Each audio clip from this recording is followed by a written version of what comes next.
So, what's kind of cool, great to see you all again, coming right back to back from our other streams. So, peace and blessings, y'all. We just kind of had a pretty intense narration with Abram, and what was going on with him. And it's interesting because right now, what's kind of cool thematically is we kind of get these concentrated stories that have more chapters that are dedicated to him. So, this is another one that's dedicated to him as well. So we are on Bereshit, Genesis chapter 13. And Abram came up from Egypt, he and his wife, and all that was his, and Lot with him to the south. And Abram was very heavy with cattle, with silver, and with gold.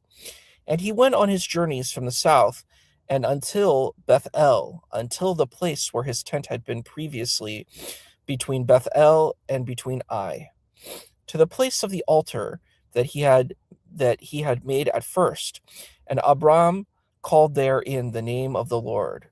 And also Lot, who went with Abram, had flocks and cattle and tents. And the land did not bear them to dwell together, for their possessions were many, and they could not dwell together. And there was a quarrel between the herdsmen of Abram's cattle and between the herdsmen of Lot's cattle. And the Canaanites and the Perizzites were dwelling in the land. And Abram said to Lot, "Please, let there be no quarrel between me and between you and between my herdsmen and between your herdsmen, for we are kinsmen. Is not all the land before you? Please part from me. If left, I will go right, and if right, I will go left." And Lot raised his eyes, and he saw the entire plain of the Jordan, that it was entirely watered before the Lord destroyed Sodom and Gomorrah, like the garden of the Lord, like the land of Egypt, as you come to Zoar. And Lot chose for himself the entire plain of the Jordan.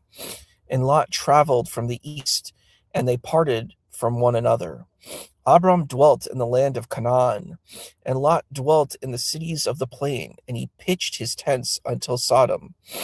And the people of Sodom were very evil and sinful against the Lord. And the Lord said to Abram, after Lot had parted from him, "Please raise your eyes and see from the place where you are, northward and southward, and eastward and westward. For all the land that you see, I will give to you and to your seed to eternity. And I will make your seed like the dust of the earth, so that if a man will be able to count the dust of the earth, so will your seed be counted. Rise, walk in the land to its length and to its breadth, for I will give to you." And Abram pitched his tents, and he came and he dwelt in the plain of Mamre, which is in Hebron, and there he built an altar to the Lord. Wow, this chapter was a little bit shorter, but thank you for coming. And tomorrow we will go into our next chapters. This one wasn't as intense as the other ones, but very fun. Thank you so much. See you in the next one.